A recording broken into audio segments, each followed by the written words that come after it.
It's your boy, Ed the Dread, aka Eddie Money Mouth, and you are tuned in to the Money Mouth Podcast. Yes, sir. You. Aloha Nui Kako, and happy Money Mouth Monday. Brr, brr, brr, brr. Can you believe it? Another week in the books. Woo, actually, I can't. February's almost over. This is nuts.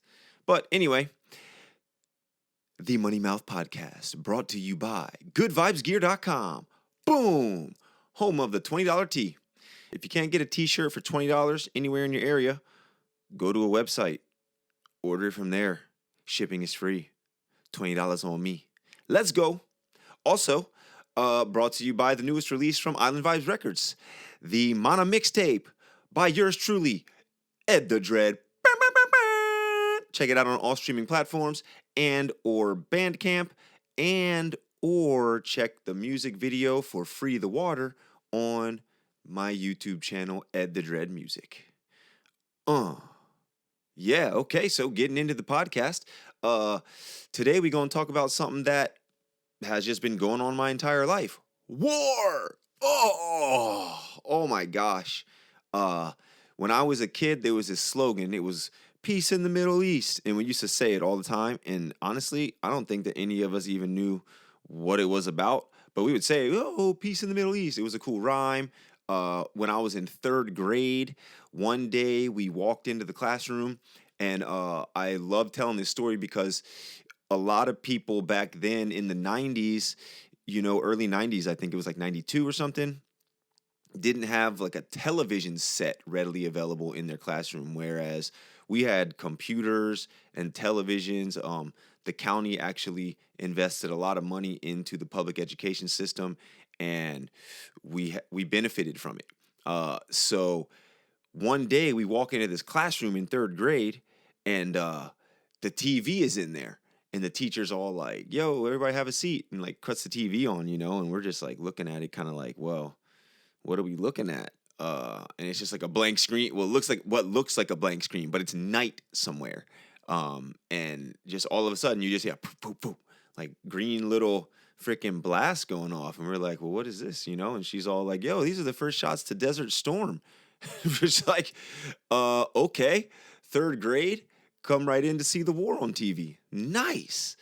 Right. But again, I mentioned that because in a place where I'm at right now, working in the Department of Education, where there's tons of tax revenue, or at least there's a lot of money floating around this island, not so much is invested in the public schools. So I actually have a TV in my classroom that's like from frickin' 1900s. It's ridiculous. Worse than the one I had in the 90s in my class in elementary school.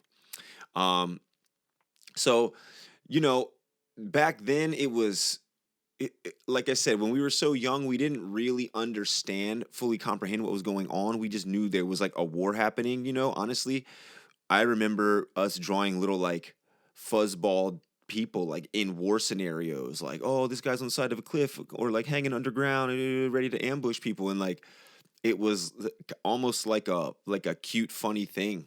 But that's our perspective from a country that's either involved in, the war directly or indirectly with funding, sitting at our comfortable homes. Right. So unless you are sitting under a rock, or in our case here on Maui, sitting on top of a rock, you may or may not know about the frickin' military operation in Ukraine and the frickin' war in Palestine. But they are frickin' happening. More recently, the war in Palestine, where on October 7th, there, was an incident in Israel where Hamas, which they're calling a terrorist group, but because of things that have happened previously, they were actually voted into power by the people in Palestine, attacked Israel. And there has been severe payback that's been going on for, I don't even know how long now, 40 some days, 60 days, in which tens of thousands of people have been killed. And, a lot of civilian life has been lost. They've actually even made a new acronym for children because there's so many parentless children who are wounded. It's sad to say, but I believe it's like wounded child, no surviving parent. It's a freaking nightmare. Um, and everyone around the world is asking for a fucking ceasefire. You know what I'm saying? Like it's it's trying to wake up every day and not even living in the scenario. It's trying to watch the scenario. Like if you're an empathetic person, uh a lot of energy in meditation and in quiet times in your life goes out toward those that are freaking just getting mutilated right now. Um and when we live in a country that sometimes incites war, sometimes is involved in proxy war, sometimes it's just funding war, uh, and you see that in the last few days, literally the UN Security Council had a vote on I want to say a ceasefire resolution, and the United States fucking vetoed it. Will those in favor of the draft resolution contained in document S/2024/173 please raise their hand?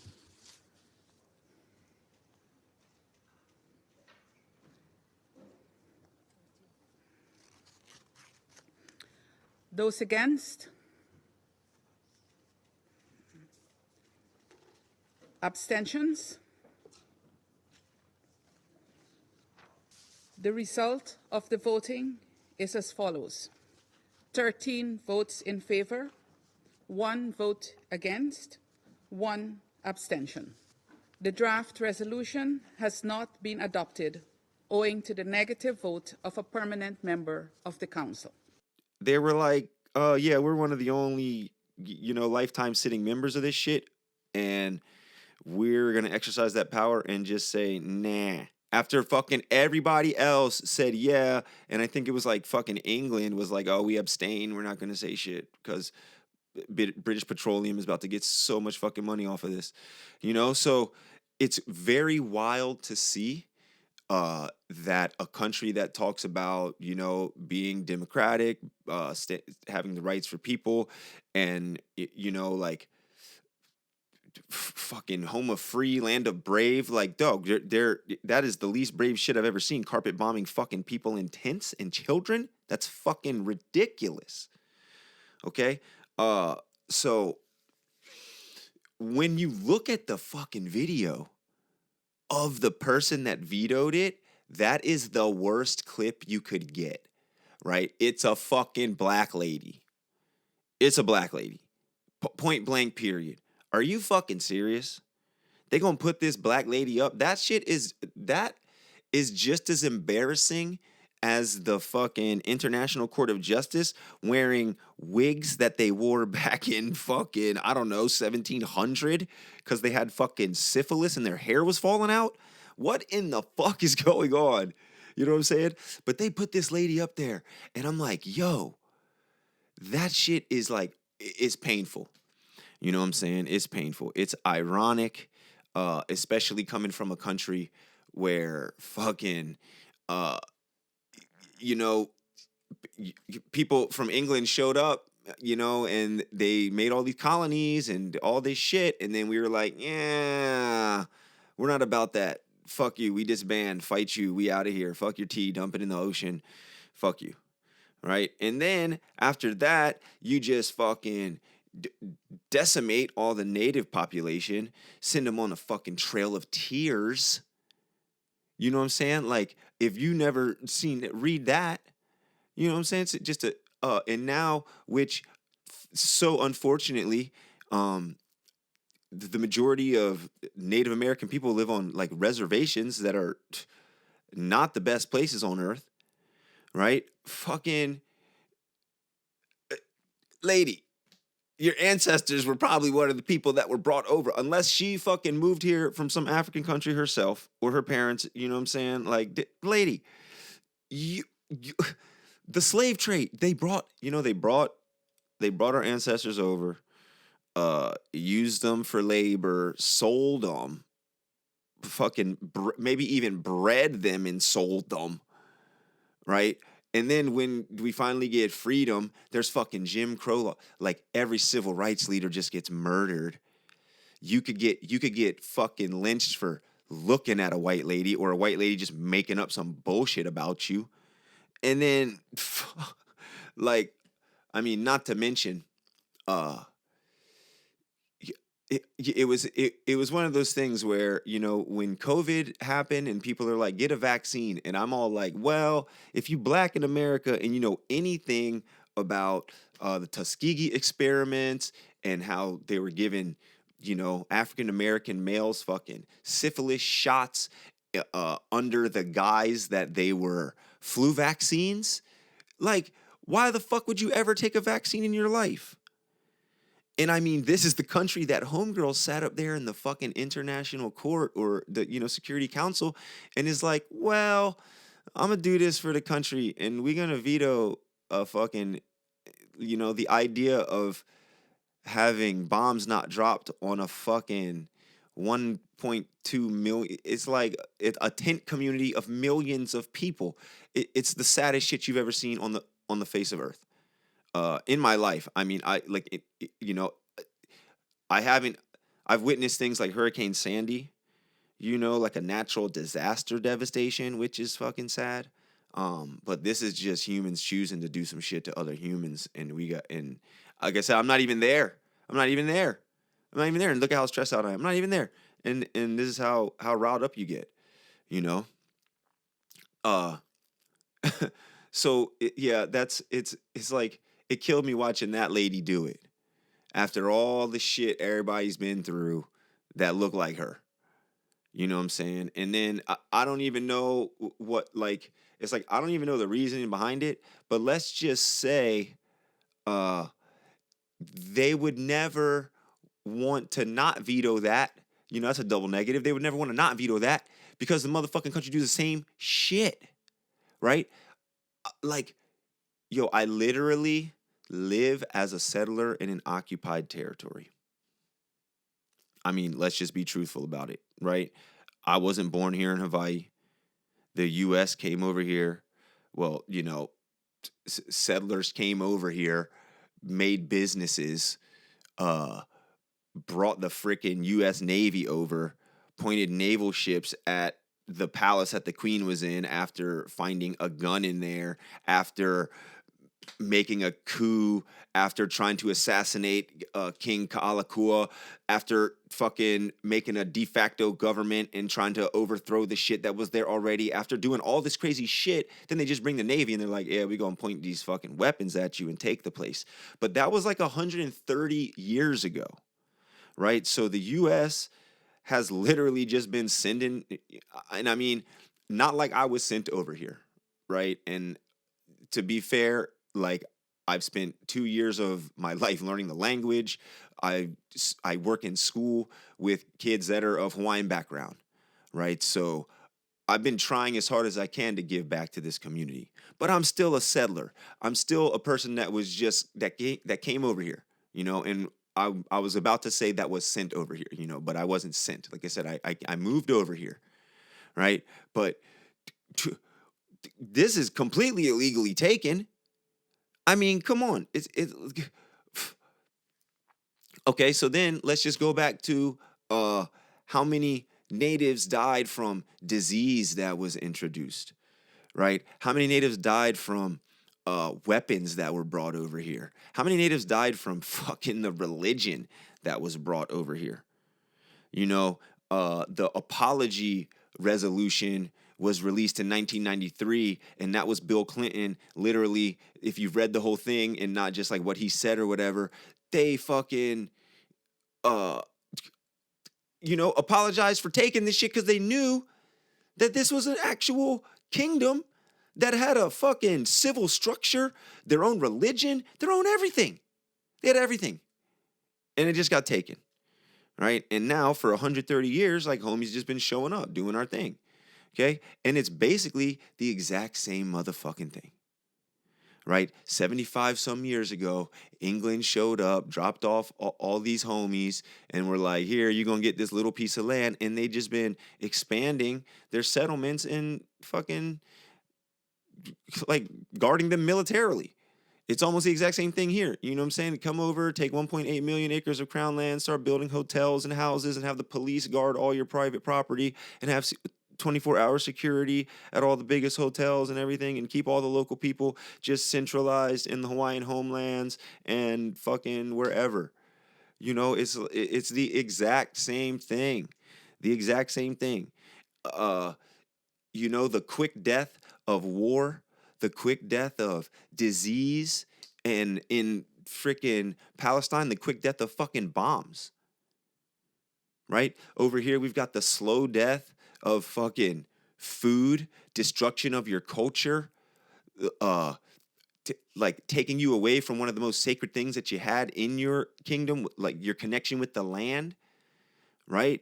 And over there, slow death of fucking starvation. They've cut off funds to, one of the people that were providing the most food and nourishment to all the civilians that are fucking just moving from one encampment to another trying to survive bombings, right? And now they're trying to block the fucking food, the only little bit of food that's coming in. It's like the craziest shit you've ever seen. But they have parallels. To be fair, if you've ever been to Kahiki Nui, Hawaiian homelands, like, I'm pretty sure that if you, oh, here you go, you've just been awarded a plot of land in the Hawaiian homeland, like, there it is. It's not like there's a house on it. It's not like there's fucking running water. It's not like there's even garbage that gets come and picked up. It's just like, oh, here's this thing. Do something with it. Congratulations. You could just put a fucking tent up, and then it's the exact same thing. Goddamn near. Right? And if we talk about displaced populations, how goddamn all the Palestinians in Rafah right now, like I said, out here on Maui, there's a large concentration of Hawaiians in Hana. There's a large concentration of Hawaiians. We'll constitute Hana as like Kaupo, Kahiki Nui, all the way over to Keanai, right? There's where I am in the Y side, right? Up country, there's another Hawaiian homelands, and then in the west side, Lahaina, and like Honokohau, places like that. Kahakaloa, right? But it's not like, you go around everywhere and there's Hawaiians on every block owning property and doing their thing. The majority of people have been displaced in another diaspora. Like, I remember a guy telling me one time who was like, yo, Las Vegas is like the seventh island or something. I was like, what the fuck does that even mean? And this is when I was like really fresh here. I didn't even know people left. And he's like, yeah, it's like the seventh island, because Hawaiians really like to go over there and gamble. And I was just like, I don't understand. And then like a year later, when I'm like actually learning, I'm like, oh my God, that guy is such an idiot. Like, what? No, you get priced out of your house here. It's 1.3 mil is the median income or the median price range for a home. Right now, it's only 790,000 or something for a condo. But last year was like 900,000. Like Bezos showed up and bought a $77 million house. So when houses like that pop up, or in my case where I live, they just put a new parking garage. All this brand new landscape that makes the property value go up. Now, if you just own a house here and all you need to do every year is pay taxes, but you're like, you know what I'm saying? Maybe retired, maybe older, maybe just don't make enough money because you need to make like $120,000 a year to fucking live like a regular human here, which is crazy. Pretty soon you might not be able to pay your property tax and gentrification happens. It's just like in America, if you live at your parents' house when you're like fucking 30 to 40, it's like you're lame. Like, what the fuck are you doing still at your parents' house? Like, you didn't save enough money to get your own place yet? Fucking whatever, But like out here, it's almost like you have to. because you can't. It's so expensive. Like the one home he's looking for a 2-bedroom apartment or 2-bedroom home, $3,000 is far away from anything you can imagine.